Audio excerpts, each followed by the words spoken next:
What's up, everybody? Coach Ben here from Jiu-Jitsu Magazine doing our betting analysis for Fight to Win 151, which is going to be this Friday on FloGrappling. A couple housekeeping announcements. So those of you guys that do sports betting probably know that 5Dimes is pulling out of the U.S. market. Yesterday was the day that they gave all the U.S.-based customers an email saying that withdraw all your funds, and this is a good and a bad thing, right? The bad thing is that in the meantime, if you're a U.S. Sports bettor, you're not going to have access to 5Dimes for an extended period of time as they kind of move into the U.S. market legally, all right? What this means though is that when they do come back, they're going to probably be on the side of the legalized sports betting for the United States. And this is a good sign pointing in the direction that sports betting in the U.S. is starting to become legalized across the board. A major offshore sports book wouldn't pull out of the U.S. and try to go the legal route, as in, not be offshore based, if it wasn't a chance that they could secure a large portion of the market by doing so, right? So anyway, sucks that we won't be able to use 5Dimes for a while in the U.S., but if you're not in the U.S. and you're watching this, it doesn't affect you. All right, with that said, these are the lines from 5Dimes because they have movement. They have the most movement, and you can get the most amount of money on there. Okay. With that said, BetDSI is where I encourage people to go to get their initial bets in. It's still good for U.S. players, accepts U.S. players, and BetDSI also their lines don't change as much, so you might have better odds than the ones that I'm showing here. All right, and so yeah.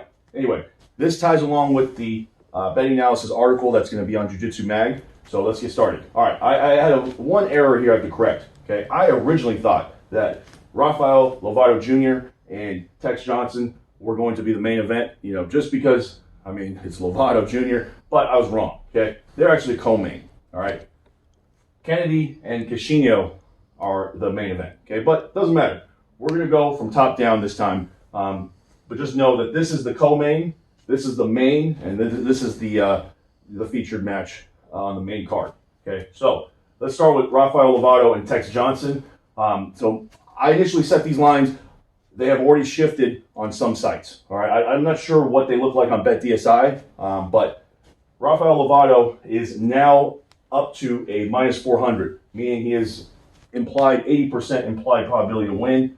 And Tex Johnson is a 28% implied probability at plus 258. All right, so initially, my thoughts on this matchup were, by the way, this is a gi matchup, 8 minutes. Okay, my initial thoughts on this matchup was that this should be, a pretty easy match for Lovato. But the one thing that Lovato has shown weaknesses in the past is leg locks, and Tex Johnson is one of the most scariest guys when it comes to leg locks. Now, it is in the gi, so heel hooks are not legal, but Tex has a very, very good straight ankle lock. You can see his straight Achilles lock. You can see his videos of him breaking the broomstick and things like that. It's really scary. So now, will Lovato respect a straight Achilles or straight ankle lock?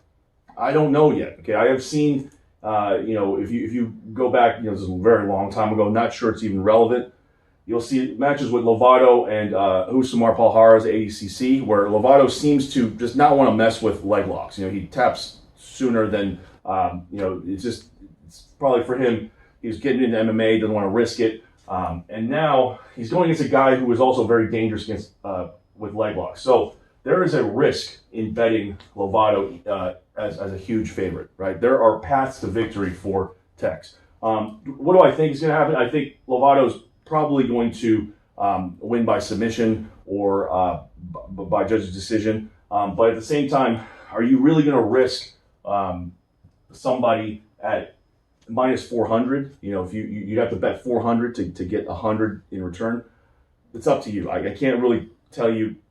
I personally would avoid betting this one. When the odds were initially set, I think Lovato was minus 300. I did put a bet on Lovato at minus 300, but minus 400, we're getting into a range that I tend to avoid betting juice. And always remember, the majority of the way that the bookies make money off you is off of juice or, big favorites. So you have to be very confident to bet Lovato here. I am confident in him, but the thing is, there are holes that Tex can exploit, so be careful.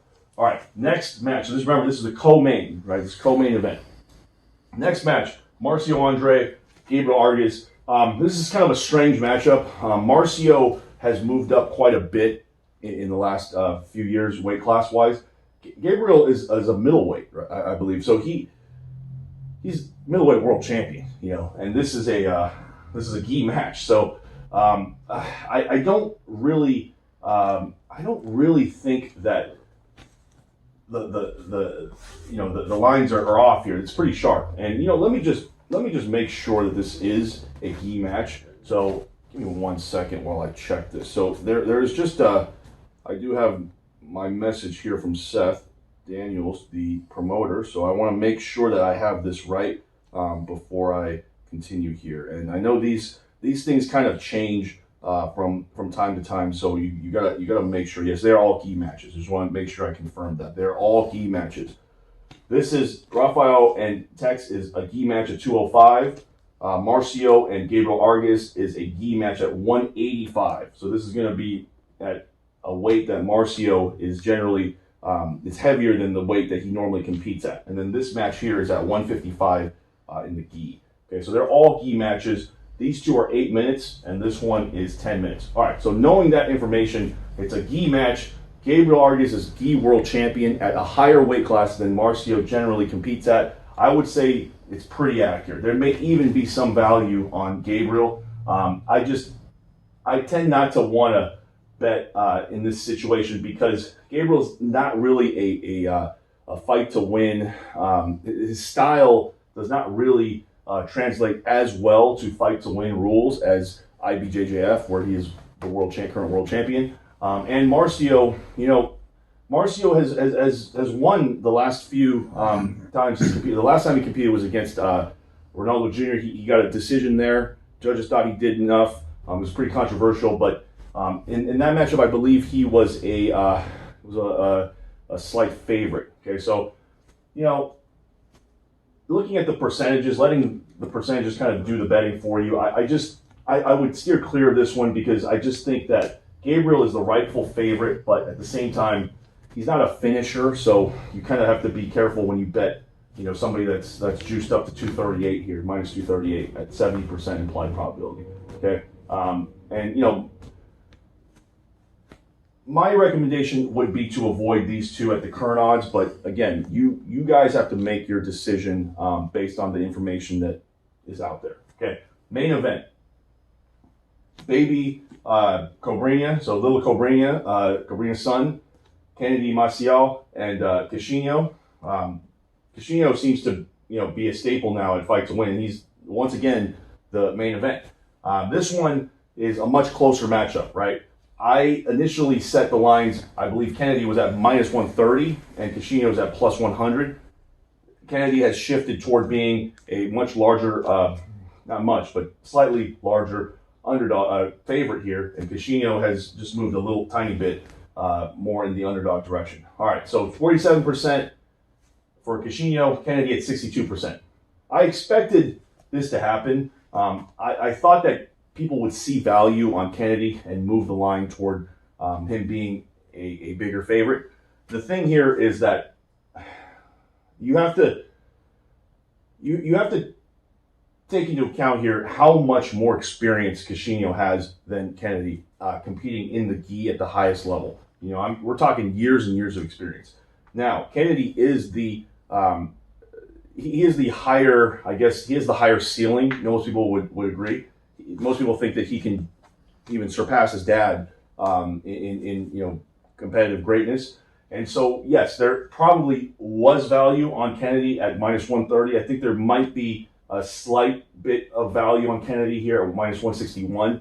He could come out and just, look super dominant, or, we have seen, we have seen Kennedy get caught before in the gi at the Worlds. And Kishino is a very dangerous submission guy. So you got to be, I apologize, I don't have any great bets here, but if I was going to place a bet on this entire card, it would probably be Kennedy, based on the fact that he is the least juiced favorite, and also because he very well may come out and look like a minus 300, minus 400, even though he's not at minus 300, minus 400 now. We have to see, but it's a possibility. He's young, he's improving by leaps every single time. His dad is basically giving him probably 2 to 3 hour privates a day, and he's getting big, growing into his man strength. Kishino, the criticism with Kishino is that he's despite the fact he's very high level, it just seems that he can't get past the top tier guys. And whether or not this match really comes down to whether or not you consider Kennedy a top tier guy, and I would say we don't know. So it'll be an exciting match. Again, make sure you guys check Bet DSI. The odds may be better than the ones that are listed here. Check Bet DSI. On 5Dimes, if you still have access to the site and you're not in the US, you want to go to 5dimes.gg. So it's their prime skin. It's not their main site, right? So 5dimes.gg or betdsi.eu or .com, I believe. betdsi.com. Okay, that should do it. Let me just wrap it up real quick. If I was going to place one bet, I think Kennedy is the safer bet with less risk, and you're not risking a lot. Lovato, I do believe, should be dominant here, but there is that risk of the leg lock. There is a risk there. This match right here, I think it's pretty sharp. I would avoid this one. I do give Gabriel the edge, but at the same time, like I say, he's not a finisher. So, choose wisely. All right, that's it. Great. Thank you, guys.